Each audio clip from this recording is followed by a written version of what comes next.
토요일 아침인데도 일찍 잠에서 깨시면 억울하십니까? 그 억울함 최대한 저희들이 달래드리겠습니다.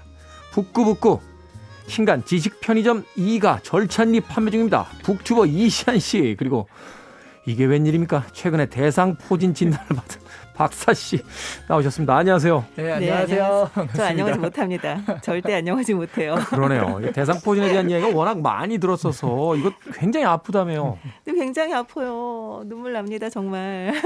아이고야. 원래 잘 걸리시는 체질이세요? 아니면 처음 걸리신 거예요? 처음 걸렸죠. 아. 네. 근데 대상포진은 한번 걸리면 재발이 굉장히 자주 된다고는 해요. 그래서 한번 걸리고 이제 치료하고 6개월 지나면은 예방 접종을 꼭 맞으라고 그러더라고요. 여러분 예방 접종 꼭 맞으십시오. 네, 이건 아프면 정말 괴롭습니다. 저 다음 주에 맞으러 가야겠다. 이게 왜냐면 이제 대상포진이 저도 이야기 들었는데 이 바이러스가 신경 어디에 이렇게 베이스 캠프를 친대요. 그래가지고 거기 있다가 몸 상태가 이렇게 좀 다운되면 바로 그때 다시 또 나왔다가 네. 또 없어 들어갔다가 뭐 이렇게 이제 반복이 돼서 네. 예방주사 꼭 맞으시길 바라겠습니다. 박사 씨 마음 같아서는 보내드리고 싶은데 오늘 책한 권 읽고 가셔야 됩니다. 네, 저는 오늘 좀 상상의 세계에 빠질 필요가 있습니다. 저희 현실이 너무 고통스럽습니다. 자, 오늘 읽어볼 작품은 바로 그 북칼럼니스트 박사 씨가 추천한 단편이죠. 제임스 서버의 월터 미티의 은밀한 생활 되겠습니다. 아마 방송 들으신 분들 영화에 비슷한 제목이 있었는데 월터의 상상은 현실이 된다. 그리고 또 영문 제목은 역시 월터 미티의 은밀한 그 비밀 생활 이렇게 돼 있었죠. 시크릿 라이프라고 돼 있죠. 네. 바로 그 영화의 원작이 된 소설입니다. 자, 원작이 된 소설은 그 영화 어떻게 다르고 같은지 지금부터 하나씩 읽어보도록 하겠습니다. 먼저 작가에 대한 소개부터 좀 해주세요. 제임스 서버. 사실 미국에서는 제2의 뭐 마크 트웨인이다. 뭐 미국의 4대 유머 작가다. 그 중에 한 명이다. 뭐 이런 대단한 그 찬사를 받고 있는 그 작가인데 우리에게는 사실 조금 낯선 것도 사실이거든요. 네, 네. 아마 이번 기회에 이름을 들어보신 분들도 꽤 되지 않으실까 싶은데요. 이 본명은 제임스 그로버 서버라고 합니다. 1894년에 태어나셔서 1961년에 돌아가셨어요. 이제 미국의 유머 작가이고 또 만화가이기도 합니다. 말씀하셨듯이 마크 트웨인을 잇는 20세기 미국 최고의 유머 작가다. 뭐 이런 얘기도 듣는데요. 네. 커트 보넷 힛 아니었습니까? 네. 커트 보네커트의 그 유머와는 또 약간 세계가 다른. 네, 그런 그 유머의 세계를 또 보여주고 있죠. 네. 이 7살 때 형제들과 놀다가 왼쪽 눈을 실명을 하게 돼요. 그래서 이 시력이 나빠진 탓에 혼자서 그림을 그리고 뭐 글을 쓰는 경험을 어렸을 때부터 했다고 합니다. 거기다가 이 집안 사람들이 굉장히 유머러스해요. 그래서 이 두 가지가 결합이 되면서 좀 어두우면서도 엉뚱한 상상력을 보여주는 그런 작가예요. 네. 한쪽 눈을 실명한 자신의 어떤 어두운 그 상처와 거기에 또 유머러스한 어떤 반대적인 성격이 이제 합쳐져서 아주 독특한 어떤 세계관을 만들어내게 되는 거군요. 네, 아주 독특하죠. 네, 이 대학 졸업 후에 신문사에 다니면서 밤에는 극단에서 뮤지컬 각본을 쓰고요. 네. 이후에 그 E.B. 화이트와 함께 낸 첫 책에서 그 사파를 그리게 됩니다. 그러면서 이제 만화가로도 활동을 하게 돼요. 네. 이 39세 때 그 자서전을 씁니다. 39세 때 자기 삶에 뭘 한다고 자서전을 쓰는지 모르겠지만 저는 아직도 못 쓰겠는데. 그러니까요. 서문도 못 쓰겠는데. 네, 이 책은 제임스 서버의 고단한 생활이라는 제목으로 나오는데 이게 베스트셀러가 됩니다. 자서전이요? 네, 엄청 베스트셀러 되면서 아주 유명한 작가가 되고요. 그런데 이제 오른쪽 눈마저 시력을 잃어서 시각장애인이 돼요. 그런데 기억력으로 계속 작품 활동을 하죠. 이 수십 마리 개를 기르면서 개를 주제로 한 작품도 많이 썼고요. 동화, 뭐 각본 이런 것도 많이 썼습니다. 그리고 1961년에는 이 자신의 단편들을 엮은 서버 카니발이라는 작품으로 토니상을 수상하기도 해요. 근데 대단하네요. 그 해에 아쉽게도 뇌수술로 인한 그 폐렴합병증으로 사망하게 됩니다. 이 오늘 소개하는 월터 미티의 은밀한 생활은 이 대공황 이후에 좀 침체됐던 이 남자들에게 아주 큰 공감을 얻어서요. 월터 미티 신드롬이라고 할 만한 그런 엄청난 반응을 불러일으켰는데요. 네. 이후에 이 월터 미티라는 단어가 사전에까지 등재되게 됩니다. 이 터무니없는 공상에 빠진 사람을 뜻하는 이 보통 명사로요. 네. 사실 이게 영국이라든지 미국에서 정치권에서 네. 상대 후보자들 공격할 때 월터 미티 같다라는 이야기 영문 표현에 등장하잖아요. 그러니까 네. 몽상가다 저 사람 네. 엉뚱한 상상만 한다 막 이렇게. 우리나라는 보통 옛 전직 대통령들 이름을 대면서 누구 같다라는 표현들 많이 하죠 정치권에서. 네, 제가 기억하기로 아마 버락 오바마도 등장했을 때 월터 미티 같다라는 이야기를 몇 번 들었던 걸로 기억을 하는데 네. 아무튼 그만큼 미국인들에게는 소위 그 일반 명사가 돼 있을 정도로 네네. 많이 알려져 있고 또 사랑받는 그런 작가이자 작품이다 이렇게 또 볼 수 있을 것 같은데요. 네. 짧은 단편이긴 한데 또 그래도 우리가 줄거리를 이야기 안 할 수가 없죠. 우리 또 스포일러 전문가 이시안 씨께서. 아 근데 이 책은 이 소설은 이게 줄거리라고 하기도 굉장히 애매합니다. 그러니까 상상을 빼고 줄거리만 보면 아내가 미용실에 가는데 이 월터 미티가 운전해서 데려다 주고요. 그리고 아내가 머리를 자르는 사이에 더신이나 강아지 과자를 사가지고 오는 게 전부예요. 근데 이 사이에 이제 월터 미티의 상상이 들어가는 거죠. 뭐 해군 중령이 되기도 하고 의사가 되기도 하고 조종사가 되기도 하고 뭐 사형수가 되기도 하고 그 사이에 들어가는데 이걸 빼고 보면 이게 뭐지? 무슨 줄거리지? 이런 생각이 들기도 해요. 사실 그 약간 보수적인 어떤 소설 이론을 가르치시는 분들의 입장에서는 이걸 소설이라고 할 수 있어? 사건이 없으니까요. 아니, 근데 이거야말로 소설 아닌가요? 그렇게 전 정말- 생각합니다. 그렇죠, 그렇죠. 네. 네. 사실 영화도 그렇잖아요. 영화는 그 줄거리가 쫙 있는데 이게 뭐 영화랑 저는 사실은 영화를 먼저 보고요. 네. 그게 오늘 이걸 한다고 해서 제임스 서버를 한다고 해서 이게 원작이 있을 거라고 상상을 못했어요. 영화에서. 저는 원작은 있다는 건 알았는데 네. 저도 이번에 봤어요.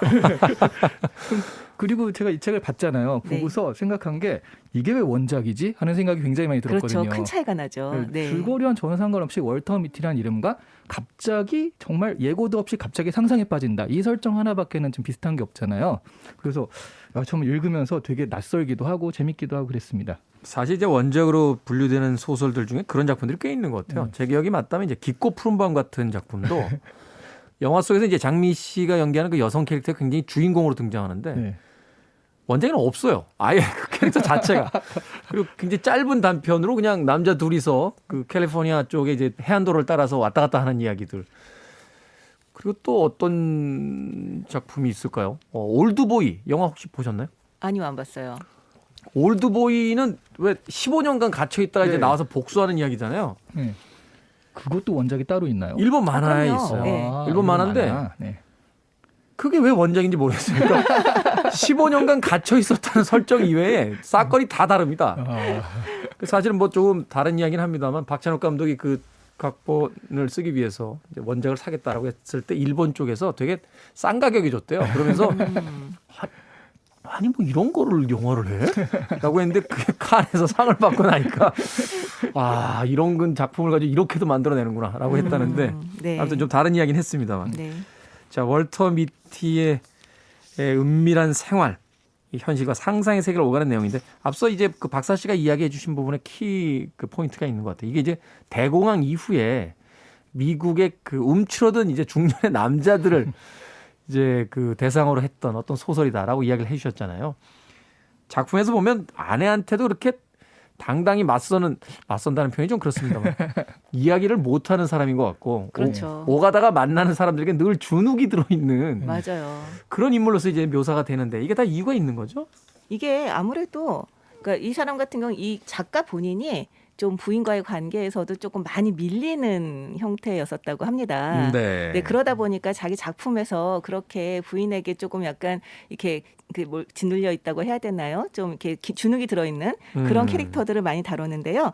이제 그런 캐릭터들이 상상에서는 정말로 자기의 그 날개를 펴는 거죠. 네. 그래서 이 상상 속에 나오는 인물들이 다 굉장히 아주 당당하고 그리고 근데 저는 이런 생각을 좀 했어요. 보면서 저희도 사실 어렸을 때는 좀 그런 상상들을 많이 하잖아요. 다 그러지 하죠. 않으셨어요? 네.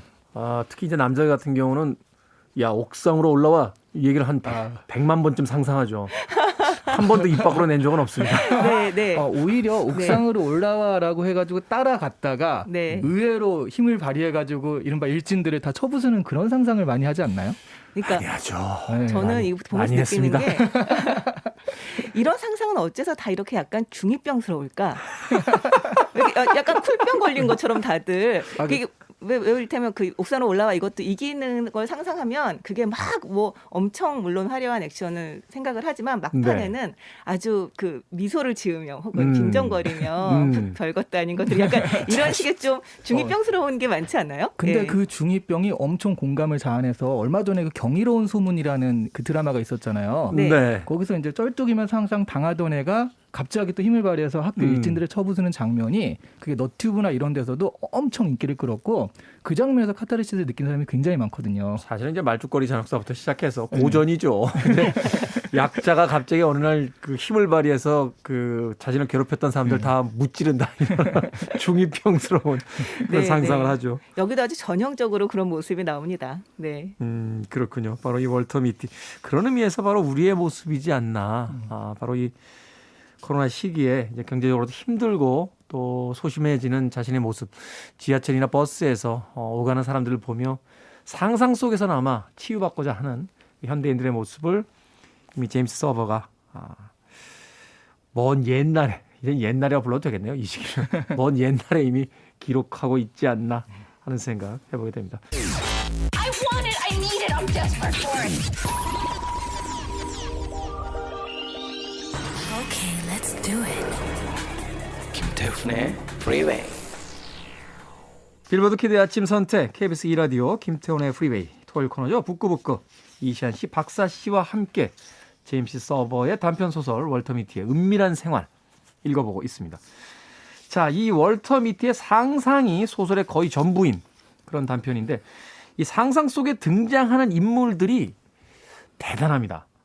상대적으로 이 월터 미티의 삶이 좀 초라하게 느껴지기 때문인지 몰라도 뭐 까다로운 수술을 앞둔 박사라든지 뭐 그 해군 중령 그리고 명사수 피의자인데 재판을 받는 사람 뭐 공군 대위 뭐 총살을 앞둔 사형수 이들의 공통점이 뭘까요?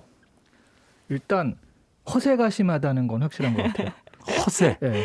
네. 그러니까 뭐 해군 중령 같은 경우도 뭐 저 허리케인을 뚫고 가야 돼. 그러니까 부하들이 이래서 안 됩니다. 그랬더니 내가 자네 의견을 물어본 건 아닐세. 뭐 이런 식으로.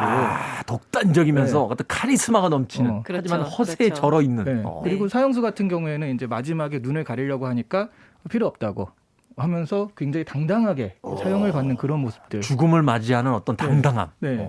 이런 좀 허세에 쩔어 있는 인물들이다. 이런 공통점이 있더라고요. 재판정에 있는 명사수 같은 경우도 야 살인 사건이 일어났을 때 오른손을 깁스를 하고 있었기 때문에 이 사람은 알리바이가 있다라고 얘기하니까 무슨 얘기냐? 나는 왼손으로도 그를 얼마든지 죽일 수 있다. 막 이렇게 오히려 자기에게 불리한 이야기를 하는 이야기를. 네. 그 잘난 척을 참지 못해서 자기에게 불리한 이야기를 하는 그런 피의자로 나오기도 하죠. 네. 옛날에 영화였나요? 올 굿맨인가요? 그 어퓨 굿맨. 네. 어퓨 굿맨에서 왜 그 잭 니콜슨이 연기하는 그 해병대 사령관이 그 자기에게 불리함에도 불구하고 막 겁쟁이로 몰아가니까 뭐야 그게 말이 돼 막 이러면서 막 법정에서 막 자기의 허세를 막 드러내는 장면인데 그런 인물들도 사실은 이 책에서 좀 영향을 받지 않았나 하는 생각이 들 정도로 이 단편 소설을 읽어나가면 참 여러 편의 이제 장면들, 영화들을 좀 떠올리기도 했습니다. 네. 근데 여기서 보면은 이 상상을 하는 게 마치 이렇게 두서없이 그 현실 속에 아무렇게나 끼워져 있는 것 같지만 굉장히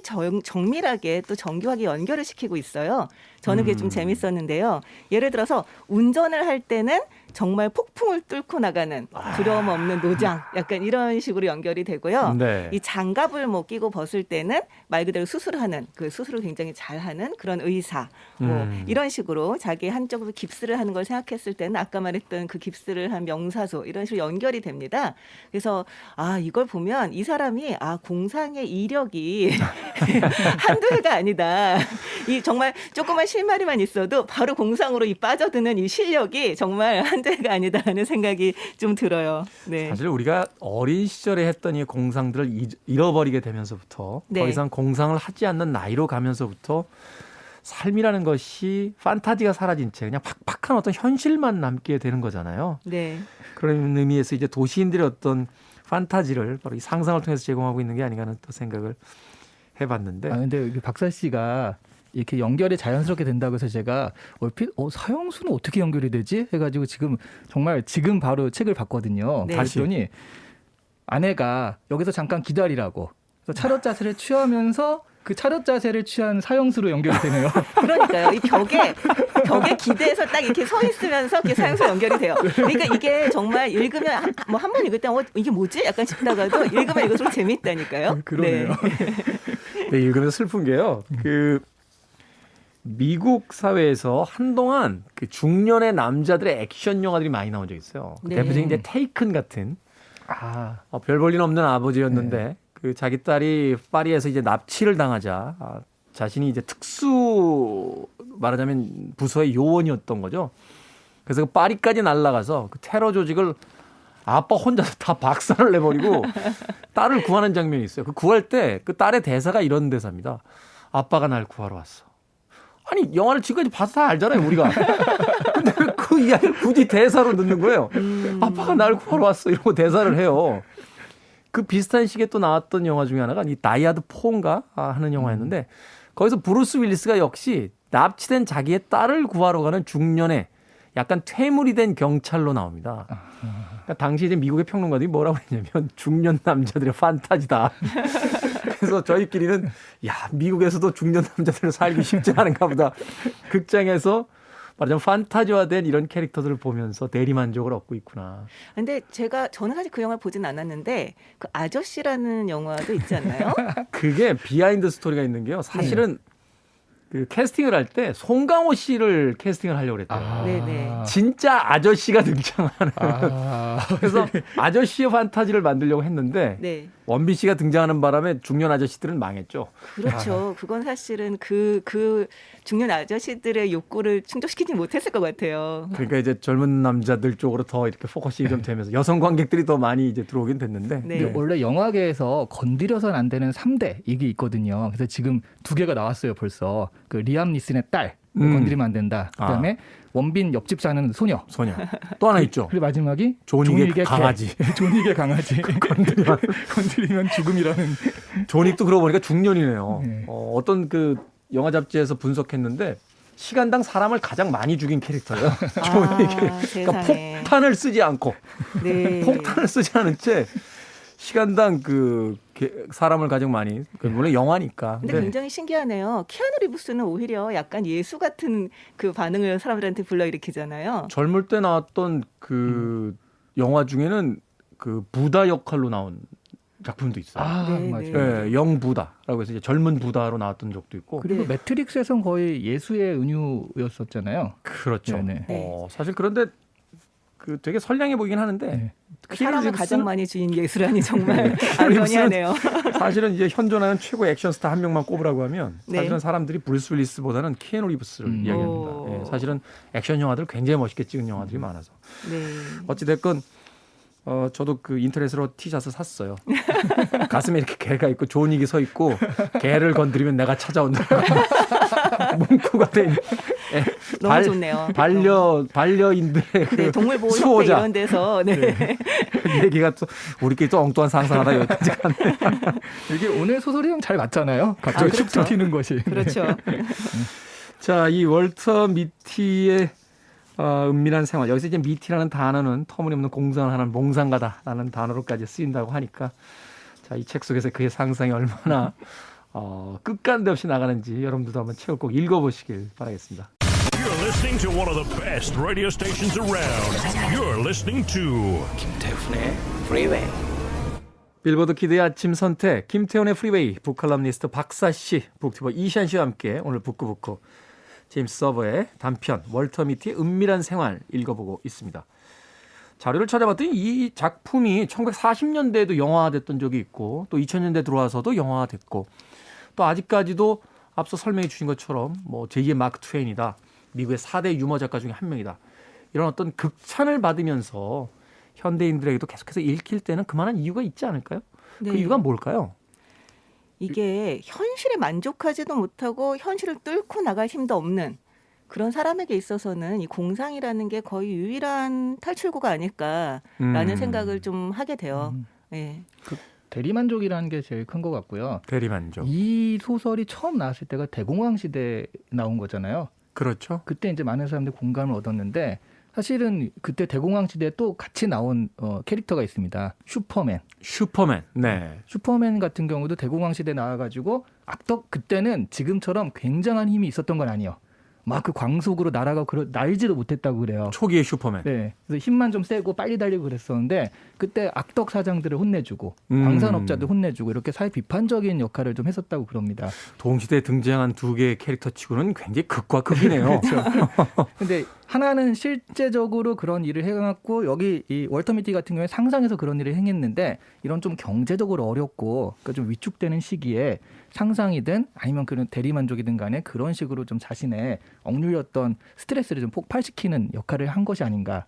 그래서 네. 그렇게 경제도 어렵고 힘들 때마다 월터 미티가 계속 소환되는 게 아닐까 하는 생각을 다시 했어요. 불려져 나오는 것이니까. 네. 근데 그런 식으로 따지면 사실 그냥 쭉 계속 그렇다고 봐야 되는 거죠. 어떻게 보면. 네. 사실 뭐 중년 남자들이 뭐 그렇게 전성기였던 시절이 뭐 그렇게 있습니까? 이렇게 슬픈 얘기를 하고 그러세요. 아침부터. 아주 울컥해지는데 네, 중년 남자들이 뭘 그렇게 전성기였던 시절이 있어요. 그러니까 이제 오늘 중년 남성분들 좀 밤에 잠 못 주무시는 거 아닌지 모르겠어요.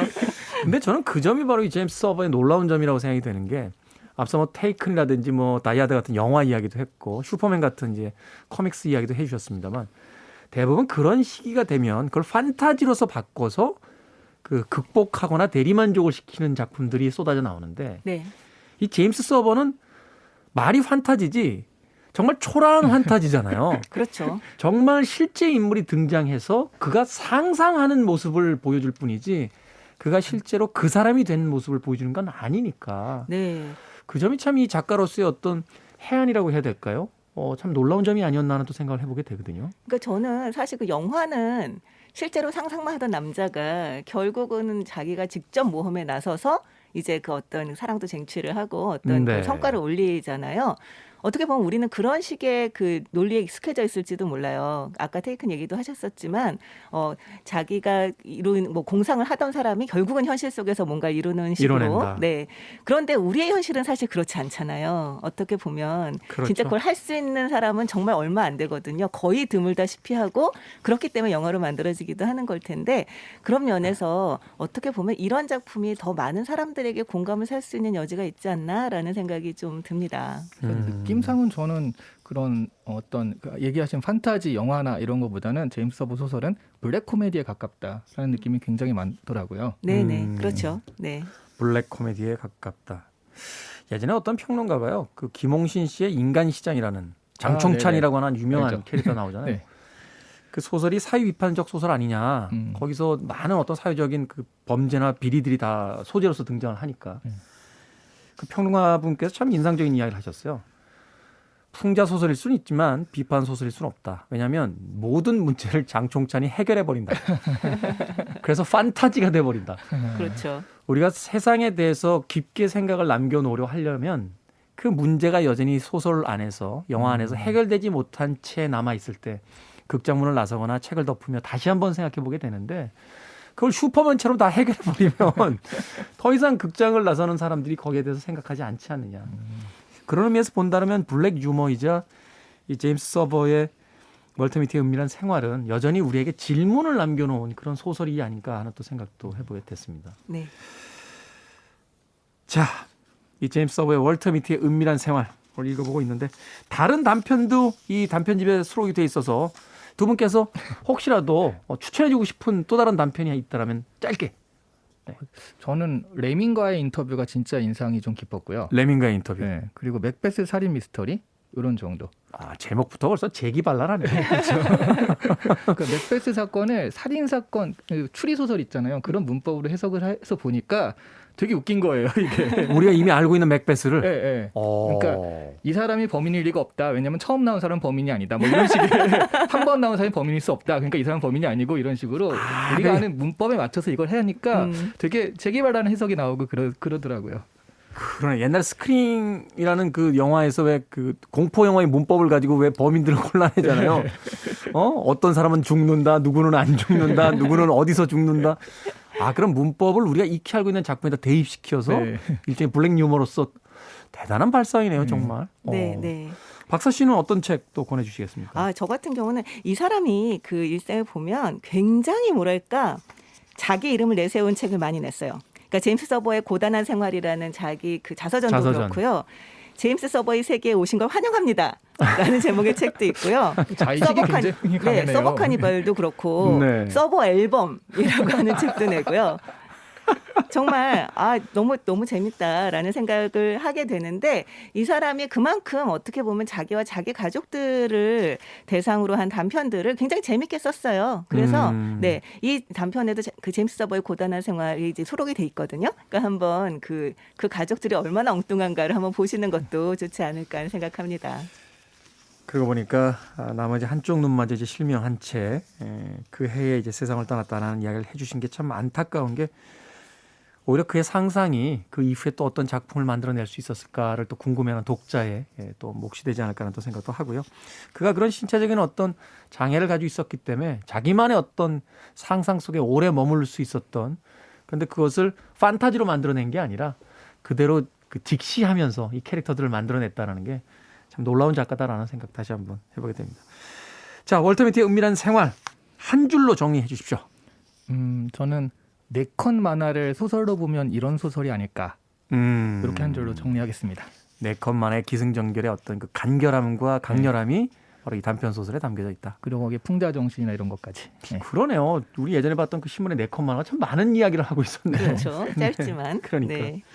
저는 그러니까 우리 삶은 지루해 보이지만 사실 찬찬히 들여다보면 좀 웃긴 구석이 있거든요. 네. 근데 그 웃긴 구석을 발견하는 시가 그 발견하는 법 이것을 서버의 작품은 알려주지 않나라고 생각을 합니다. 네. 우리가 이미 알고 있다고 생각했던 우리의 삶의 모습을 제임스 서버의 그 독특한 시각으로 다시 보게 됐을 때 전혀 다른 것을 또 알 수 있는 바로 그런 소설이다라고 이야기를 해주셨습니다. 다시 읽어보고 싶네요. 한번 읽어봤는데 제임스 서버의 월터 미티의 은밀한 생활은 집에 가서 다시 한번 읽어봐야 되겠다 하는 생각 해봅니다. 자, 다음 주 예고를 먼저 좀 드리겠습니다. 다음 주, 이건 누가 추천하신 겁니까? 추리 소설의 걸작이죠. 코난 도일, 소위 그 셜록 홈즈를 만들어낸 위대한 추리소설 작가의 그 작품들 중에서도 단연 걸작이라고 하는 바스커빌 가문의 개. 그거 제가 알기로는 테디가 추천한 걸로 알고 있습니다. 그렇습니다.